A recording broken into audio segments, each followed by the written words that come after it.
सबसे ज़्यादा कोई बड़ा चैलेंज हमारे सामने नहीं है जॉब क्रिएशन से। और उसमें जैसे आपने कहा कि क्वालिटी जॉब, डिसेंट जॉब्स, जिसमें सोशल प्रोटेक्शन भी जुड़ा हो, ऐसे जॉब्स की हमें ज़रूरत है। क्योंकि अभी 81% जो हमारी वर्कफोर्स है वो इनफॉर्मल सेक्टर या जो ऐसे जॉब्स में काम करती हैं जहाँ पर सोशल प्रोटेक्शन नहीं है। तो उस कॉन्टेक्स्ट में देखें तो डिसेंट जॉब क्रिएशन हमारे लिए सबसे बड़ा मुद्दा है। और डिसेंट जॉब का जो मुद्दा है वो जुड़ा है स्ट्रक्चरल ट्रांसफॉर्मेशन से।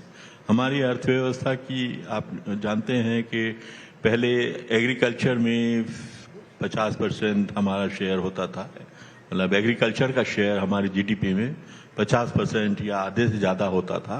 अब वो 15% पे आ गया है, लेकिन एग्रीकल्चर अभी भी 46% जो है वर्कफोर्स को सस्टेन कर रही है। तो इसका मतलब यह है कि उन लोगों को एक सोशल प्रोटेक्शन या डिसेंट जॉब की अपॉर्चुनिटी नहीं मिली और उन्हें हमें एग्रीकल्चर और रूरल एरिया से खींचकर दूसरे मॉडर्न हाई प्रोडक्टिविटी सेक्टर्स जैसे मैन्युफैक्चरिंग, राजीव ने बताया, और सर्विसेज, उनमें जाना चाहिए। सर्विसेज से हमारे देश में जो विकास की दर की गति है वो काफ़ी बढ़ी है, लेकिन सर्विसेज की प्रॉब्लम यह है कि वो जिस प्रोपोर्शन में उनकी अर्थव्यवस्था में भागीदारी है उस प्रोपोर्शन में वो जॉब्स नहीं क्रिएट कर पा रहे हैं। अब मैं आपको एक एग्जांपल दूं या नंबर्स बताऊं तो जीडीपी का 56% या 56% हमारे देश में सर्विसेज से आता है, लेकिन वो 6% ओनली वर्कफोर्स को एब्जॉर्ब कर पा रहे हैं। तो अब हमें किस सेक्टर पर देखना है? वो इंडस्ट्रियलाइजेशन पर, इंडस्ट्री और उसमें खासतौर से मैन्युफैक्चरिंग, यही एक सेक्टर बचता है जिसमें हमें जो जॉब्स क्रिएट करने हैं। और कई लोग बोलते हैं या सोचते हैं कि मैन्युफैक्चरिंग तो ऑटोमेट हो रही है तो उसमें भी जॉब्स कहाँ क्रिएट होंगे, लेकिन मेरा कहना उसमें यह है कि जितने भी प्रोडक्टिव सेक्टर्स हैं उन सब में जो इनडायरेक्ट जॉब क्रिएशन का पोटेंशियल है वो मैन्युफैक्चरिंग में सबसे ज़्यादा है।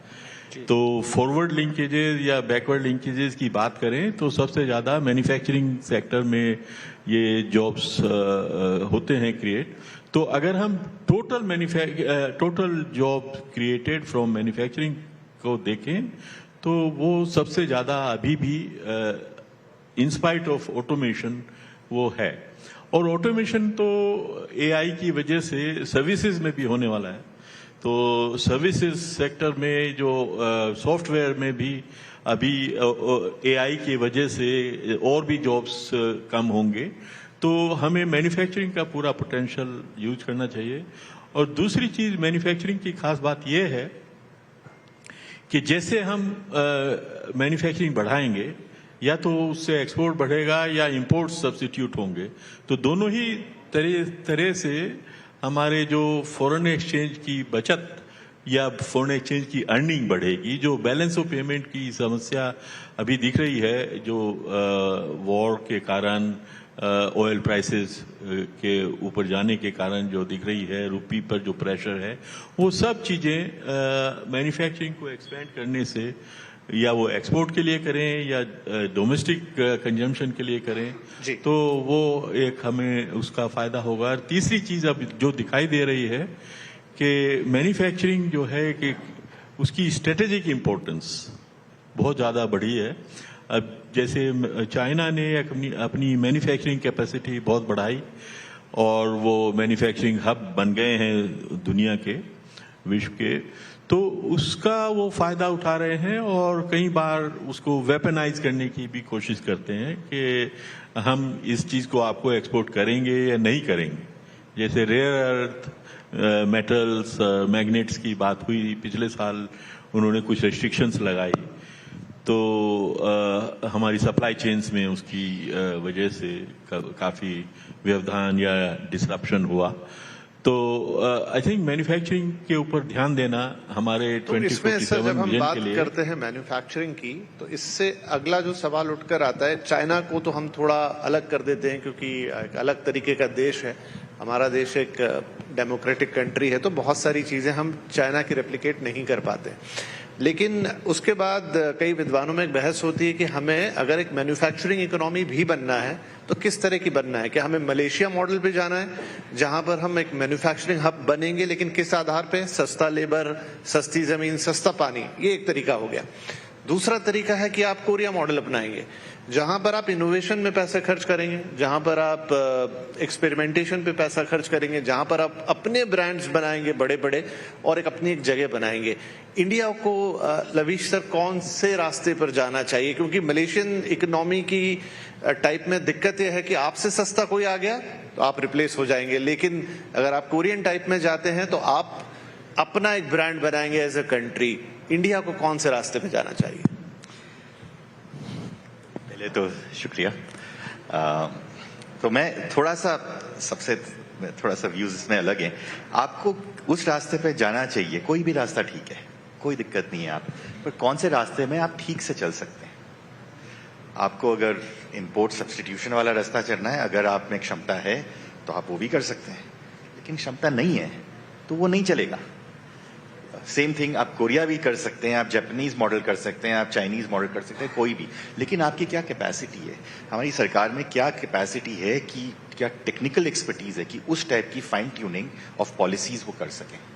अगर आप नहीं कर सकते हैं तो आप फिर फ्री मार्केट की तरफ जाइए, जहां पर limited ability of the state exist, there you have to go through markets. वो कुछ कर ही नहीं सकते, कोई ऑप्शन ही नहीं है। आप कोशिश करेंगे तो गड़बड़ करेंगे, ठीक है। तो पहले तो आप अपने आप को समझ लीजिए, फिर जो भी करना है सही है, कोई दिक्कत नहीं है। मैं उसी में एक चीज और कहना चाहूंगा। अब एक और मजेदार चीज हो रही है अब पूरे मैन्युफैक्चरिंग सेटअप के अंदर। The difference between manufacturing and services अब बड़ा मुश्किल है फर्क करना। जो लेबरर है मैन्युफैक्चरर में, वो एक आईटी वर्कर से कम नहीं है, और डिफरेंस बिटवीन एग्रीकल्चर और मैन्युफैक्चरिंग भी बहुत कम हो रहा है। आप जगह जगह इंडिया में देखेंगे कि कवर्ड एग्रीकल्चर हो रहा है। अब देखेंगे आप सून वो बिल्डिंग्स बनेंगी जिसके अंदर अर्बन एग्रीकल्चर होगा, अभी शुरू हो चुका है इंडिया में, राइट। तो ये जब डिस्टिंक्शन जो हो गए हैं, ये अब नहीं रहे, अब ये रहने भी नहीं वाले, ये सब खत्म हो जाएंगे। बहुत मुश्किल, जैसे आप केरला जाएं तो रूरल और अर्बन में डिस्टिंक्शन ही नहीं है। अब हम उस पर थोप देते हैं कि ये रूरल है, ये अर्बन है, वो हमारी गलती है। तो सबसे पहले तो हमें यह समझना होगा कि आप वही करो जो आपकी क्षमता है। अगर आपकी क्षमता नहीं है, then invest in the government. तो मैं कई बार, और एक्चुअली साहब सबने कहा हुआ है कई बार अलग अलग उसमें, दैट गवर्नमेंट की कैपेसिटी को बढ़ाना, आपको जो भी पॉलिसी है वो बढ़ाना बहुत अनिवार्य है। We haven't been investing in government capacities. First, 2047 is a fantastic objective, और वो ऑब्जेक्टिव मेरे हिसाब से एकदम स्थिर रहना चाहिए, वो है ही। लेकिन वहां पहुंचने के लिए दो चीजें करनी पड़ेंगी। एक तो मैंने अभी कहा कि आपको मतलब सरकार को अपने ऊपर इन्वेस्ट करना होगा, ठीक है। सेकंड, इन्वेस्टमेंट अलग अलग टाइप का इंडिया में हो भी रहा है, मतलब इंफ्रास्ट्रक्चर इन्वेस्टमेंट, हमने मैन्युफैक्चरिंग में बहुत रिफॉर्म्स कर रहे हैं, लेबर में कर रहे हैं, एटसेट्रा, वो सब करते रहेंगे, चलते रहेंगे।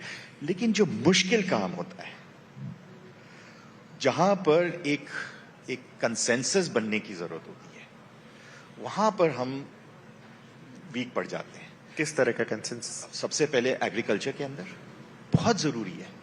फर्टिलाइजर पे तो लिखते ही हैं सब लोग, बहुत जरूरी है, क्योंकि ये आगे चल के ये बहुत बड़ी समस्या होने वाली है इसके अंदर, अभी भी है और आगे चल के और हो जाएगी। अभी शायद कुछ महीनों में प्राइसेस कम हो जाएंगी ग्लोबल उसके अंदर, तो वो ठीक हो जाएगा।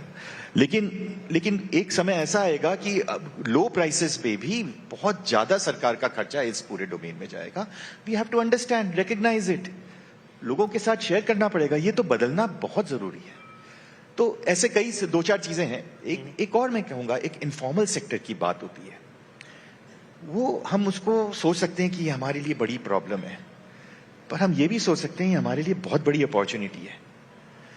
हम इन्वेस्ट करते हैं मैन्युफैक्चरिंग में, सर्विसेज में, एटसेट्रा, हमेशा हमारा इन्वेस्टमेंट फॉर्मल सेक्टर की तरफ जाता है। इनफॉर्मल सेक्टर की प्रोडक्टिविटी क्या बढ़ सकती है? पॉसिबल है, और answer is yes, it is possible. सबसे इंपॉर्टेंट, अगेन सब कह चुके हैं ये चीज, प्राइमरी स्कूल एजुकेशन। और ये मजेदार चीज है कि 75 साल से सब लोग कह रहे हैं, इंडिपेंडेंस से पहले से गांधी जी से लेके आप उपाध्याय, आप जिसका नाम ले उन्होंने सबने बोला है primary education is the most important.